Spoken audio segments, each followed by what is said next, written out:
Hi friends, എൻ്റെ പുതിയ ക്ലാസ്സിലേക്ക് സ്വാഗതം. ഇന്ന് ഞാൻ നിങ്ങളെ പരിചയപ്പെടുത്തുന്നത് നമ്മുടെ സ്പോർട്സിലെ അവാർഡ്സിനെ കുറിച്ചാണ്. നമ്മുടെ സ്പോർട്സിലെ ഇന്ത്യയിൽ സ്പോർട്സിന് കൊടുക്കുന്ന അവാർഡുകൾ ഏതൊക്കെയാണെന്നാണ് പറയാൻ പോകുന്നത്. അപ്പോൾ ഈ ഇന്ത്യയിൽ സ്പോർട്സ് അവാർഡ് കൊടുക്കുന്നത് നമ്മുടെ സെൻട്രൽ ഗവൺമെൻറ്റാണ്. സെൻട്രൽ ഗവൺമെൻറ്റിൽ department of youth affairs and sports ആണ് ഈ അവാർഡുകളുടെ തുകകളും അതിനെ സംബന്ധിച്ച തീരുമാനം എടുക്കുന്നത്. പക്ഷേ ഈ അവാർഡ് തീരുമാനിക്കുന്നത് ഒരു പ്രത്യേക ബോഡിയുണ്ട്.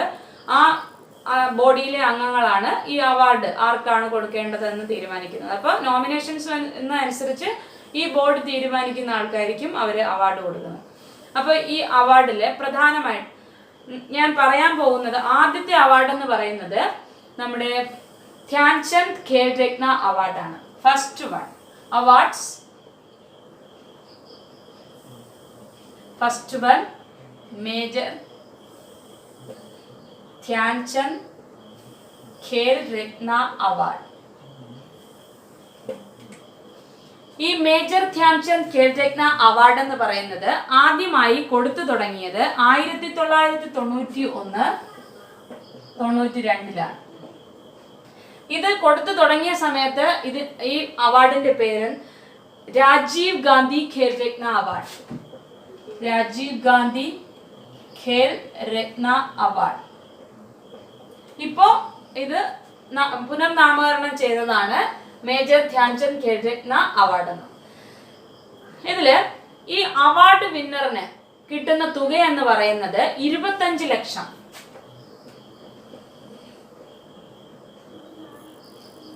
ദെൻ ഒരു മെഡലിയൻ.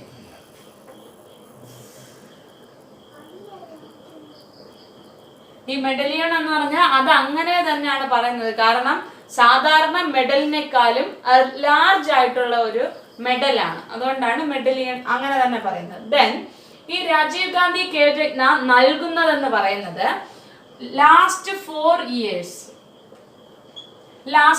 ഇയേഴ്സിൽ അയാളുടെ പെർഫോമൻസ് നോക്കിയിട്ടാണ് കൊടുക്കുന്നത്. എന്ന് പറഞ്ഞാൽ ഇന്റർനാഷണൽ കോമ്പറ്റീഷൻസിൽ അയാളുടെ ബെസ്റ്റ് നോക്കിയിട്ടാണ് ഈ അവാർഡ് കൊടുക്കുന്നത്.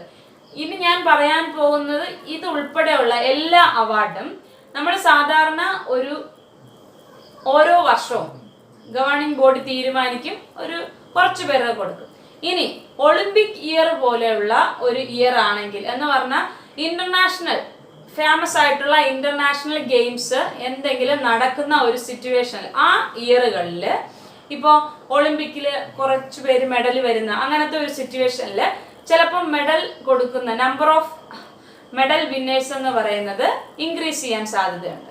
ഓക്കെ, അപ്പോൾ ഓവറോൾ ആയിട്ട് പറയുകയാണെങ്കിൽ ലാസ്റ്റ് 4 ഇയറിൽ ഒരു സ്പോർട്സ് പേഴ്സണിന്റെ പെർഫോമൻസ് നോക്കിയിട്ടാണ് ഈ അവാർഡ് കൊടുക്കുന്നതെന്ന് പറഞ്ഞാൽ.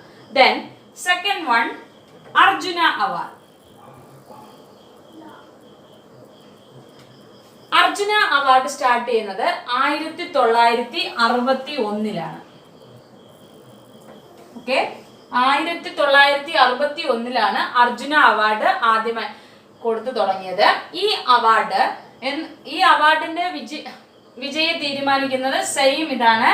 ലാസ്റ്റ് 4 ഇയർ ഇപ്പോ national games, Commonwealth games, Olympic games, world cup, Commonwealth games, ഇങ്ങനെ ഇന്റർനാഷണൽ ടൂർണമെന്റിൽ ലാസ്റ്റ് 4 ഇയറിൽ അദ്ദേഹത്തിന്റെ പെർഫോമൻസ് ചെക്ക് ചെയ്തതിന് ശേഷമാണ് ഈ അർജുന അവാർഡ് കൊടുക്കുന്നതെന്ന് പറഞ്ഞാൽ. ഇതിന്റെ സമ്മാന തുക എന്ന് പറയുന്നത് 15 ലക്ഷം. ദെൻ അർജുനന്റെ ഒരു ബ്രോൺസ് ശില്പം, ബ്രോൺസ് സ്റ്റാച്യു, ദെൻ സെറമണിയുടെ ഡ്രസ്സ്, സർട്ടിഫിക്കറ്റ്. ഇത് ആസ് യൂഷ്വൽ ആണ്, ഇത് എല്ലാ അവാർഡിനും തന്നെ കൊടുക്കുന്നതാണ്. തുക വ്യത്യാസമുണ്ട്. ഓക്കെ, ദെൻ അർജുന അവാർഡ് എന്ന് പറയുന്നത് 1961-ലാണ് സ്റ്റാർട്ട് ചെയ്തത്. ഈ അവാർഡുകളെല്ലാം തന്നെ സ്റ്റാർട്ട് ചെയ്ത സമയത്ത് ഇതിന്റെ തുക അല്ല ഇപ്പോഴത്തത്. ഇത് ഇത്ര ഇയർ കഴിയുമ്പോൾ ഈ തുകകൾ ഇൻക്രീസ് ചെയ്യും. അപ്പോൾ major Dhyan Chand Khel Ratna award start ചെയ്യുന്ന സമയത്ത് 5 ലക്ഷം രൂപയായിരുന്നു. അത് പിന്നെ കുറച്ചു നാൾ കഴിഞ്ഞപ്പോൾ 7.5 ലക്ഷം രൂപയാക്കി. അതാണ് ഇപ്പോൾ 25 ലക്ഷമാക്കി. എന്നാൽ ഈ അർജുന അവാർഡിനാണെങ്കിൽ സ്റ്റാർട്ട് ചെയ്യുന്ന സമയത്ത് 3 ലക്ഷം, ദെൻ 5 ലക്ഷം, ഇപ്പൊ 15 ലക്ഷം വരെ. Okay, then Arjuna award okay ആണ്. Then Dhyan Chand award, major Dhyan Chand.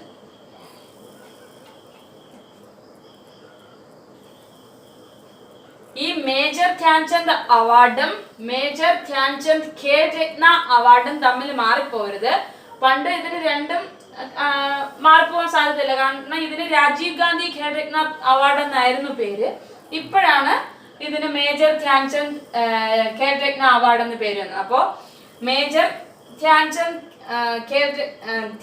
അവാർഡും മേജർ ധ്യാൻചന്ദ് ഖേൽരത്ന അവാർഡും തമ്മിൽ മാറിപ്പോരുത്.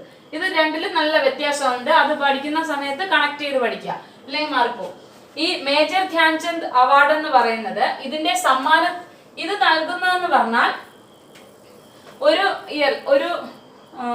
ഒരു സ്പോർട്സ് പേഴ്സണെ അവർ നോക്കുകയാണെങ്കിൽ അയാളുടെ ലാസ്റ്റ് കുറെ കണ്ടിന്യൂസ് ആയിട്ട് അയാൾ ആ ഫീൽഡിൽ എങ്ങനെയാണ് നാഷണൽ ഇന്റർനാഷണൽ കോമ്പറ്റീഷൻസിന് എങ്ങനെയാണ് പ്രൈസ് ആക്റ്റീവ് ആണോ അത് നോക്കിയിട്ടാണ് ഈ മേജർ ധ്യാൻചന്ദ് അവാർഡ് കൊടുക്കുന്നതെന്ന് പറഞ്ഞാൽ ലാസ്റ്റ് കുറെ വർഷങ്ങൾ ആയിട്ടുള്ള ഇന്റർനാഷണൽ അച്ചീവ്മെന്റ് എന്ന് പറഞ്ഞാൽ ഈ ഇന്ത്യക്ക് വേണ്ടി അദ്ദേഹം സ്പോർട്സ് ഫീൽഡിൽ കൊടുത്ത അദ്ദേഹത്തിന്റെ അച്ചീവ്മെന്റ് അയാൾ നേടിയെടുത്തത് നോക്കിയിട്ടാണ് ലാസ്റ്റ് ഫ്യൂ ഇയേഴ്സ് അച്ചീവ്മെന്റ് നോക്കിയിട്ടാണ് ഈ അവാർഡ് കൊടുക്കുന്നത്. ഈ മേജർ ധ്യാൻചന്ദ് അവാർഡിന്റെ സമ്മാന തുക എന്ന് പറയുന്നത് 10 lakh. ഓക്കെ, 10 lakh പ്ലസ് നമ്മുടെ മേജർ ധ്യാൻചന്ദിന്റെ ഒരു ബ്രോൺസ് സ്റ്റാച്യു.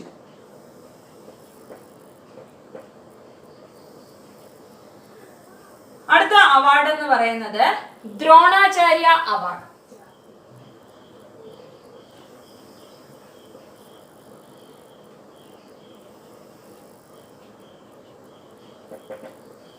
ഞാൻ ഈ ആദ്യം പറഞ്ഞ അത്രയും എന്ന് പറഞ്ഞാൽ നമ്മള് ഒരു സ്പോർട്സ് പേഴ്സണിന് കൊടുക്കുന്ന ഒരു അവാർഡാണ്. പക്ഷെ ഇപ്പൊ പറഞ്ഞ ഈ ദ്രോണാചാര്യ അവാർഡ് എന്ന് പറയുന്നത് ഒരു സ്പോർട്സ് താരത്തിന് വർഷങ്ങളായി പ്രാക്ടീസ് കൊടുത്ത് വളർത്തിയെടുക്കുന്ന ഒരു കോച്ചിന് കൊടുക്കുന്ന അവാർഡാണ് ദ്രോണാചാര്യ അവാർഡ് എന്ന് പറയുന്നത്. മാറിപ്പോരുത്. ദ്രോണാചാര്യ അവാർഡ് എന്ന് പറയുന്നത് ഒരു കോച്ചസിന് കൊടുക്കുന്ന അവാർഡാണ്. അപ്പോൾ ഈ അവാർഡ് എന്ന് പറയുന്നത് ഇപ്പോ ലാസ്റ്റ് 2 വർഷമായിട്ട് ദ്രോണാചാര്യ കൊടുത്തതെന്ന് പറഞ്ഞാൽ ഒരു പണ്ട് മുതലേ പ്രാക്ടീസ് കൊടുക്കുന്നുണ്ട്. പക്ഷെ ആ വ്യക്തി പിന്നീട് മറ്റൊരാളുടെ കീഴില് മറ്റൊരു കോച്ചിന്റെ കീഴില് പ്രാക്ടീസ് ചെയ്തു എങ്കിലും കണ്ടിന്യൂസ് കുറേ വർഷം അയാളെ ആ പെർഫോമൻസിലോട്ട് നല്ല പെർഫോമൻസിലോട്ട് എത്തിച്ച ആൾക്കാർക്ക് അങ്ങനെയും നോക്കിയാണ് ആ ഗവേണിംഗ് ബോർഡ് തീരുമാനിക്കുന്നതാണ് ഇതൊക്കെ. അപ്പൊ നമ്മൾ ലാസ്റ്റ് കൊടുത്ത അവാർഡ്സ് നോക്കിയാണ് ഞാൻ ഈ എല്ലാ അവാർഡിന്റെയും ഫസ്റ്റ് വിന്നേഴ്സും ഇതുവരെയുമുള്ള വിന്നേഴ്സിനെ ഉൾപ്പെടുത്തിക്കൊണ്ട് ഇനി ഒരു വീഡിയോ ചെയ്യുന്നുണ്ട്. അതുകൊണ്ടാണ് ഞാൻ വിന്നേഴ്സിന്റെ ആ ലിസ്റ്റ് ഇപ്പൊ പറയാത്തത്. ഓക്കെ, അപ്പൊ ദ്രോണാചാര്യ അവാർഡ് എന്ന് പറയുന്നത് ഇതിന്റെ സമ്മാന തുക എന്ന് പറയുന്നത് വിന്നേഴ്സിന് കൊടുക്കുന്നത് 15 ലക്ഷം രൂപ. ദെൻ ദ്രോണാചാര്യന്റെ bronze statue. Okay, Dronacharya award എന്ന് പറയുന്നത് സ്പോർട്സിലെ കോച്ചസിന് കൊടുക്കുന്ന അവാർഡാണ്. ഇതിന്റെ പ്രൈസ് വിന്നേഴ്സിനുള്ള പ്രൈസ് എന്ന് പറയുന്നത് 15 ലക്ഷമാണ്. ദെൻ ഇതിലെ അവാർഡ് എന്ന് പറയുന്നത് ബ്രോൺസ് സ്റ്റാച്യു ആണ്. ഇനി അടുത്തതെന്ന് പറയുന്നത് മക്ക ട്രോഫി.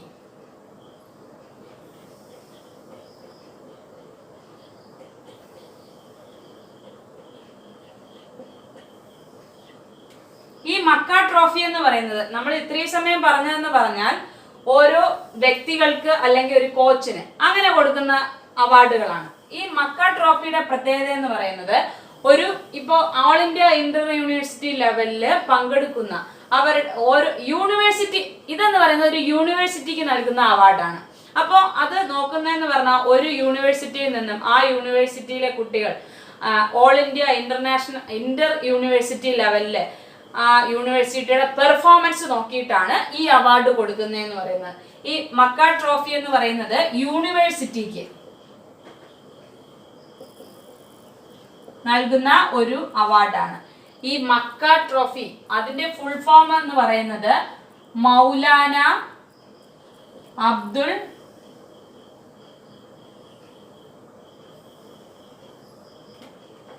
കലാം ആസാദ്.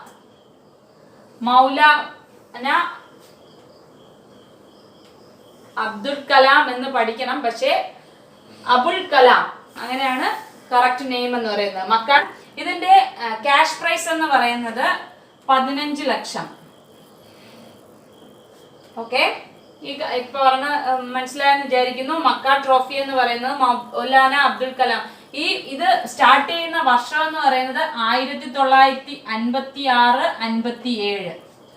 അതുപോലെ ദ്രോണാചാര്യ അവാർഡ് ഇയർ എന്ന് പറയുന്നത് 1985-ലാണ് ദ്രോണാചാര്യ അവാർഡ് സ്റ്റാർട്ട്. അപ്പൊ മക്ക ട്രോഫിയെ കുറിച്ച് നമ്മൾ പറഞ്ഞു. ടോപ്പ് നിൽക്കുന്ന യൂണിവേഴ്സിറ്റീസിനാണ് ഈ അവാർഡ് കൊടുക്കുന്നത്. നെക്സ്റ്റ് അവാർഡ് എന്ന് പറയുന്നത് രാഷ്ട്രീയ ഖേൽ പുരസ്കാർ അവാർഡ്. ഇത് രാഷ്ട്രീയ ഖേൽ പുരസ്കാർ അവാർഡ്. ഇത് നൽകി തുടങ്ങിയത് 2009-ലാണ്. ഇത് നൽകുന്നതെന്ന് പറഞ്ഞാൽ നമ്മുടെ ഓരോ ഓർഗനൈസേഷൻസിനാണ് ഇത് നൽകുന്നത്. ഇതെന്ന് പറയുന്നത് ചിലപ്പോൾ പ്രൈവറ്റ് ആവാം, പബ്ലിക് ആവാം. നമ്മുടെ സ്പോർട്സ് താരങ്ങളെ വളർത്തിയെടുക്കുന്ന, ഇപ്പോൾ PT Usha coaching centre, PT Usha പ്രത്യേകിച്ച് ഒരു കോച്ചിങ് സെന്റർ നടക്കുന്നുണ്ട്. അത് PT ഉഷ ഇട്ടിരിക്കുന്ന ഒരു പ്രൈവറ്റ് ഓർഗനൈസേഷൻ ആണ്. ഇതുപോലെ സ്പോർട്സ് താരങ്ങളെ വളർത്തി കൊണ്ടുവരുന്നതിന് വേണ്ടി വ്യക്തികളായാലും സംഘടനകളായിട്ടാണെങ്കിലും പല സെന്റേഴ്സ് ഇട്ടിട്ടുണ്ട്. അപ്പോൾ അതുപോലെ ഒരു ഓർഗനൈസേഷന്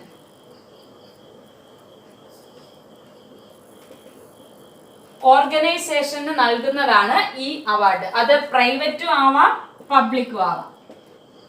ഈ പറഞ്ഞ അവാർഡുകളെല്ലാം നിങ്ങൾക്ക് മനസ്സിലായെന്ന് വിചാരിക്കുന്നു. അപ്പോൾ ഇനി നമുക്ക് അടുത്ത ക്ലാസ്സിൽ വീണ്ടും കാണാം.